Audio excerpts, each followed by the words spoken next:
So Arsenal have not beaten Liverpool since July 2020 when Reece Nelson and Alexander Lacazette scored in a 2-1 victory. In the last 14 Premier League games against Liverpool, Arsenal have only won once. The big question today is, can Arsenal end one of the longest streak without a win against the Premier League side? And also, how do they do that? In this video, I want us to dive into the key strengths, weaknesses, key players, and how Liverpool play, and probably how Arsenal will pick up a point. Hit the like button for me. Let's get this video to 300 likes. Subscribe to the podcast as well. We are very close to 60,000 subscribers. Now, if you look at Liverpool right now, they're not actually doing very well. In terms of form, in the Premier League, they have won 2 games in the last 5, drawn 2, and lost 1. So I think the biggest question that Jurgen Klopp has to address is how can they pick up points more and more, especially against these big sides, and also how can they begin to be a little bit more consistent? How can they start winning in a more consistent manner? He spoke about it in his press conference, and he said, if we want to be back, if we want to be the Liverpool that people know, we need to start defending well. We need to start to winning games in a more consistent basis, and that has been their problem, and that is their form. So 2 wins, 2 draws, and 1 loss in their last 5 Premier League games. This season, they've played 7 and have only won 2 games. 4 draws, so draws dominating their league campaign right now. They need to find medicine. They need to find a remedy to their league form as soon as possible. In terms of tactics, this campaign, they have not really changed a lot. Actually, if you've watched them, the 4-3-3 system has been the dominant system of play. Jurgen Klopp is that kind of traditional, conventional, stubborn manager. He doesn't really want to change his team a lot, and he doesn't want to be dictated by what the opponent is doing. He wants to dictate the game. He wants whatever happens on the pitch to be dictated by his side. So 4-3-3 is what we're expected to see, or is what we are expecting to see from Liverpool. However, when they played against Rangers in the UEFA Champions League in midweek, winning 2-0, they used a 4-2-3-1 system. Now, a couple of questions are flying around over this Liverpool side. Are they going to switch to another system? Probably a 4-2-3-1, probably a 3-5-1, or a 4-4-2. That remains in the hands of Jurgen Klopp. But the big question for me is whether they change a system or not. Are these Liverpool players, are these Liverpool, are the people at Liverpool ready for the new change? Now, in terms of how they play and what we expect to see at the Emirates Stadium today is a possession-based team, and that is largely what Jurgen Klopp's teams do. They possess the ball. They love to be with the ball. They take care of it. Actually, in some instances, they've had up to 60% ball possession. It's a big strength of Liverpool. It's a big strength of Jurgen Klopp's. Jurgen Klopp's teams. Go back to Dortmund, you go back to Mainz, and now Liverpool. Whenever you see Jurgen Klopp, he's going to be possessing. He's going to love to be on the ball. His teams love to be on the ball, and they love to keep it. One of the key attributes in their game is the wing backs and how they use them. Trent Alexander-Arnold last campaign created more chances than any other player in the Premier League. In Europe, he's creating more chances than any other fullback and any other defender. Actually, you think about his creativity, he's up there with the likes of Toni Kroos, Luka Modric, Kevin De Bruyne, and a couple of other midfielders and strikers as well. That shows you the prowess, and that shows you how well Jurgen Klopp is training, coaching, and managing his fullbacks. Of course, on the other side is Andrew Robertson, who's actually not fit. So we expect to see Tsimikas. And again, another very explosive wing back, another very, very strong wing back in terms of creating chances, in terms of adding that extra pressure onto your fullback, onto your backline and your fullbacks. Tsimikas is not a player to be undermined. So when you think about Liverpool and how they attack and how they create their chances, Trent Alexander-Arnold and Tsimikas are going to be a very key part at the Emirates Stadium this evening. Of course, one of the biggest strengths they have in their team as they play is their wingers, Salah and Luis Diaz. It was previously Mane, but now it is Luis Diaz. They can stay high up the pitch. They can stretch the pitch as much as they can, and that really stretches your defense and creates a lot of problems. The problem with Salah this campaign, he has actually not become the player we expected him to be after signing that mega contract. He's not scoring goals, he's not making an assist very, very much, and he's easily closed down by defenders, especially in this campaign. On the other side, Luis Diaz is still doing very well. Actually, he's one of those few bright sparks in this Liverpool side as they struggle for form, as they struggle for to come back for consistency and all that. one man you have to keep your eyes on is Luis Diaz. Playing on the left-hand side, he's creating a lot of chances, he's creating a lot of room, and he's working the channels very, very well for them. Actually, one of the top scorers and one of the top assisters for Liverpool this campaign. So their wingers and wing-backs are very, very key on top of that midfield that always looks to be in possession, keeping the ball, taking care of it, and making sure that they're always in total control. Now, they play a very, very fast, form of football. They're not like a Manchester City. They're not like a Barcelona that love to pass the ball around until, with that kind of patience, until the spaces show themselves. They're not that kind of team. They will force the errors. They will force the mistakes from your backline and your midfield as well. And how they do that is Jurgen Klopp loves to possess. He loves to be in possession, but they will play and they will do that at a very sharp pace.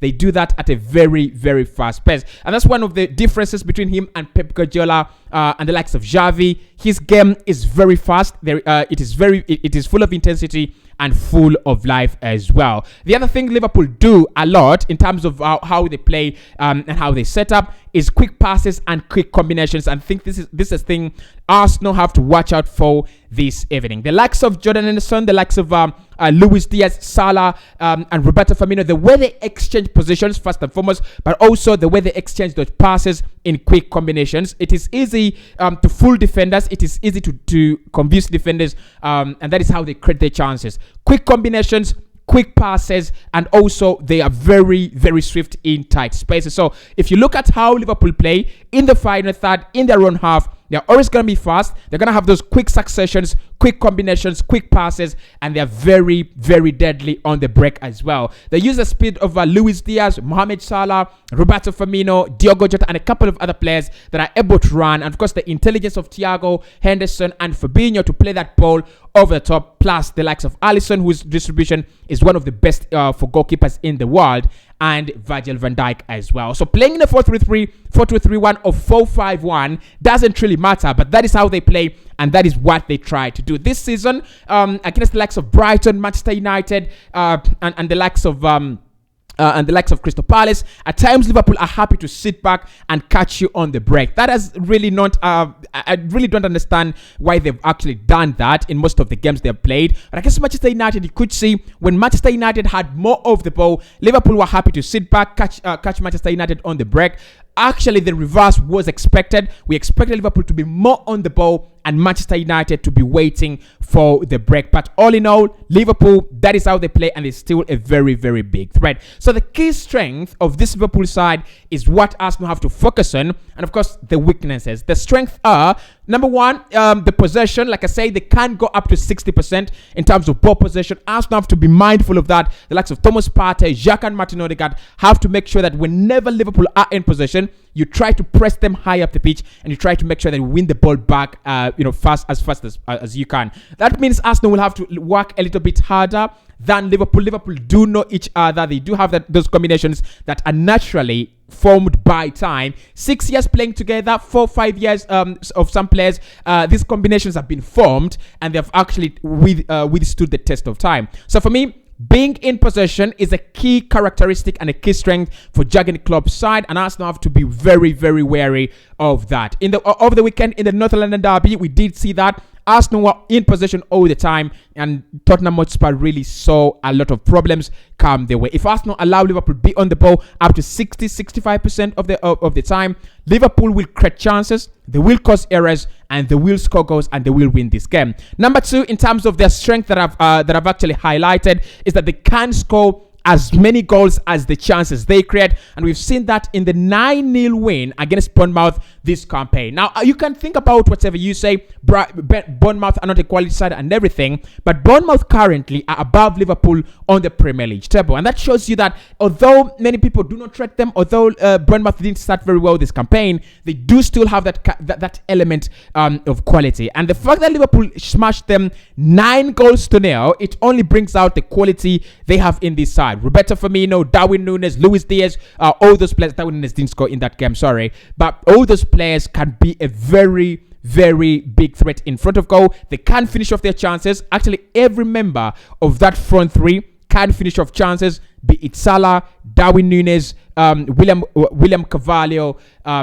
Fabio Carvalho, and Luis Diaz. All of them finish off the chances. So if Arsenal allow many chances to be created in their backline, definitely Liverpool will score more than 2 or 3 goals. The other thing is their huge creativity, especially from their fullbacks and also wingers. You look at Trent Alexander-Arnold. I just said in this same video that he has created more chances last campaign than any other player in the league. He's creating more chances than number 10s in the Premier League. He's creating more chances than midfielders and forwards combined for some teams in the Premier League. This campaign, yes, Trent has actually not started off very well, but you cannot undermine the fact that he's one of the most creative players in this Liverpool side.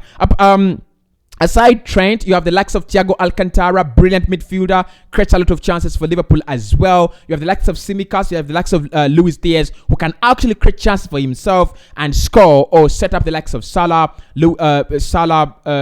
Carvalho, and the likes of Diogo Jota. Salah is another player to keep your eyes on in terms of creativity. He's another key player. Of course, we'll talk about the key players, but Salah is another big key player for them. And actually, what he does for them as a player is he allows space for other players to run into, because 2 or 3 players are going to be marking him, and that is how he creates space for them, and that's how he creates chances for them as well. So another strength is the ability to create a huge amount of chances per 90. I think the other strength you think about is Jurgen Klopp, a high quality manager. He's a very, very good tactician. Although he's stubborn, although at times he wants to be unchallenged and he wants his ideas to be unchallenged, he's still a very quality manager, and he will know how to handle Arsenal, especially given the fact that Arsenal come into this game second and have only lost 1 game in their recent 8. And lastly, that 6-year quality, that 6-year unity is one of the strengths of this Liverpool side. They've been together, they understand each other, they know the overloads, they know the superiorities, they know how to create those passing patterns, the quick combinations, and of course how to exploit each team. I've told you they've already beaten Arsenal 5 times out of their last 10, and this is the same team that has been beating Arsenal every single season. So they will understand, they do have the chemistry, and Arsenal have to check out on that. In terms of the key weaknesses that I actually pointed out, number 1 is the defensive liabilities. This campaign, they conceded 3 goals against Brighton, and all of them were courtesy of defensive liability. Now, players like Leandro Trossard are very, very similar to the likes of Martin Odegaard, to the likes of Martinelli, Xhaka, and Gabriel Jesus at Arsenal. They will punish you when you give them the chances. Liverpool this campaign, their biggest problem has been, can we eliminate the mistakes? Can we eliminate those defensive liabilities? Trent Alexander-Arnold is not tracking back players enough. I think he's just caught out of position a lot of the time. Virgil van Dijk, I don't want to really spoil his name, but right now he's not looking the best centre back we were thinking about 2-3 years ago. So if they can work on those defensive liabilities, if they can get those the defensive holes breached, just like Jurgen Klopp said in his press conference, I think they will be a good side to go. Number 2 is the very, very poor form they're actually having a side that went 10 games straight, 10 straight wins last campaign. This campaign, they have played 7 games. They have only won 2. Their form, of course, is going to be a very, very big key, in this game. Either it's going to motivate them to pick up a point or pick up 3 points against Arsenal, or it's actually going to demotivate them, because the big problem with Liverpool is they're used to winning. So if they don't win, they either become monsters and try to pick up 3 points, or they become demoralized, weakened, and they feel there is nothing they can do. So let's wait and see. But one of their key weaknesses right now is their form. Of course, the other problem is that most of their key players are out of form. Salah, Luis Diaz, and a couple of others, and the likes of Jota. Since losing Sadio Mane, most of them are actually not performing well. Salah, of course, you might feel is missing that partnership between him and Sadio Mane, and the likes of Luis Diaz still need some time to come around. But the overall team, apart from the injuries that have actually affected them, which is also a key weakness, by the way, I think they have just dropped in form so much. Virgil van Dijk, Trent, Fabinho, Thiago Alcantara, Jadon Henderson,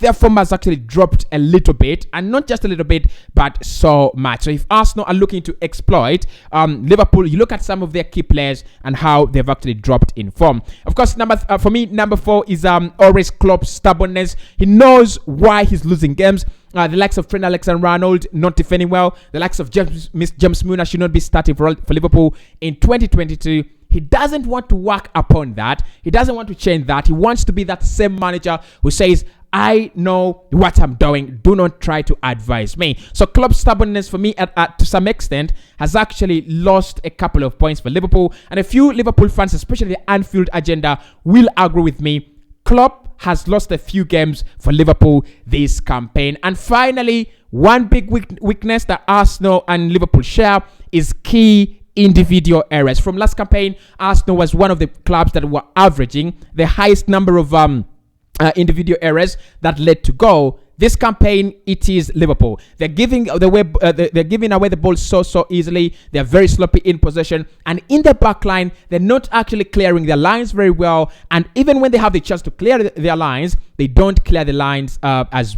well as you'd have expected. So individual errors from Trent, individual errors from the likes of Fabinho and the likes of Virgil van Dijk are still costing the team. They need to work upon that as well. So that is my analysis on strengths and weaknesses of Liverpool. Now, there are key players in this game coming into this fixture. For me, Roberto Firmino has scored more goals than any other player at Liverpool in this fixture. He's actually 1 goal away from being the top scorer in this fixture between Arsenal and Liverpool. So, Arsenal, of course, he scores against Arsenal. Whenever he plays Arsenal, he definitely scores. I think Arsenal will be looking to stop Roberto Firmino in this game. Mo Salah is another very interesting one, because being out of form doesn't mean being out of quality, doesn't mean he's no longer a quality player. And I think the more players he can attract, the more players he can pull away from the Arsenal midfield or the Arsenal defense, the more spaces he is creating for the rest of the runners to run into, and of course to utilize the channels as well. So Salah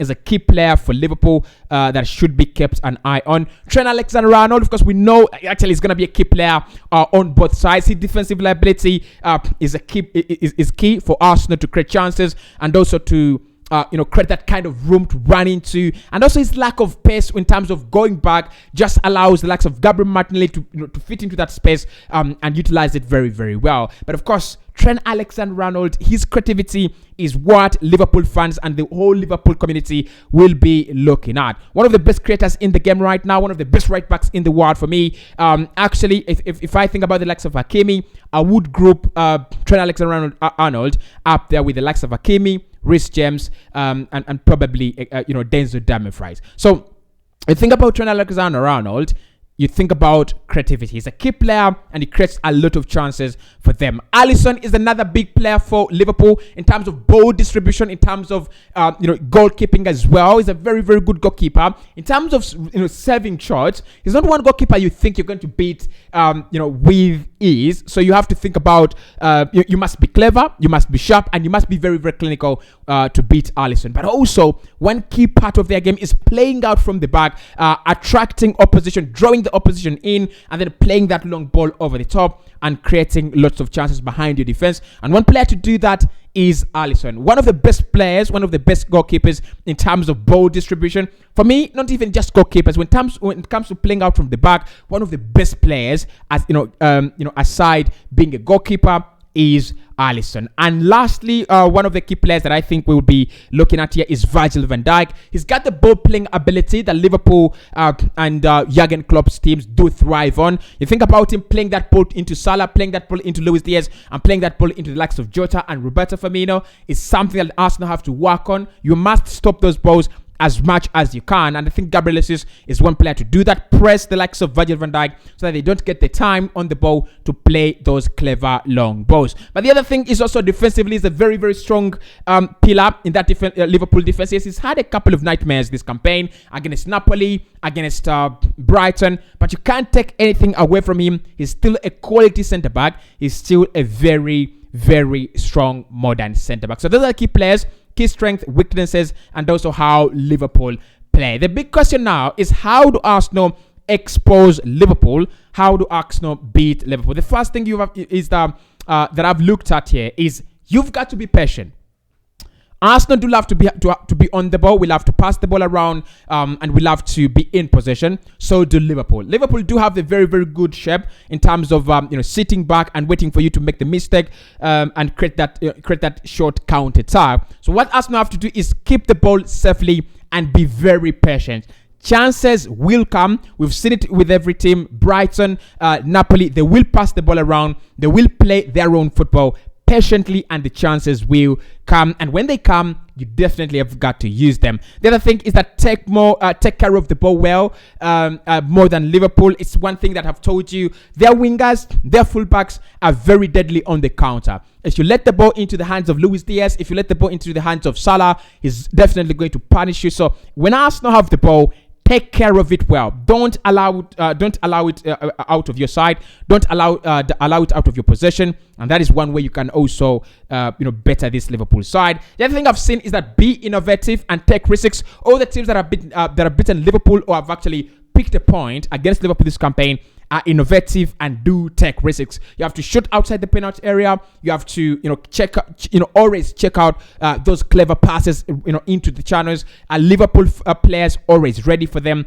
Of course, if you take the risks and you take them well and they pay off, you will always beat any team in the world. So Arsenal have to be innovative. The crosses, the set pieces, the free kicks, every aspect in this game is going to be very crucial. So every aspect we have to be innovative, and we have to be, risk takers in the game. Number 4 is avoid any errors that are unnecessary in this game. Now, it is typical that you could get a red card in this fixture. It is typical that at times you can lose the ball on the center line, and then Liverpool get a goal. You have to avoid that in this game. This is a game that is must be error free. This is a game that must be played at the highest standards ever by this Arsenal side. So avoid individual errors and avoid errors that can lead to goal. And lastly, work harder than Liverpool. It is a key point that I always talk about in every game, in every fixture, in every preview. When you work harder than your opponents, you will definitely beat them. When Liverpool are in possession, press them high. When you're not in possession, when you're in possession, make sure that you're always shielding the ball and protecting it. And of course, you run faster than them, run more than them. Just make sure that everything, every aspect, shots on target, tackles, dwells, and everything, you're better than Liverpool. Probably not better qualitatively, but better quantitatively. That is another way to beat Liverpool. I'll see you as we get into the game, and when the lineups are out, I'll be live reacting to the starting 11.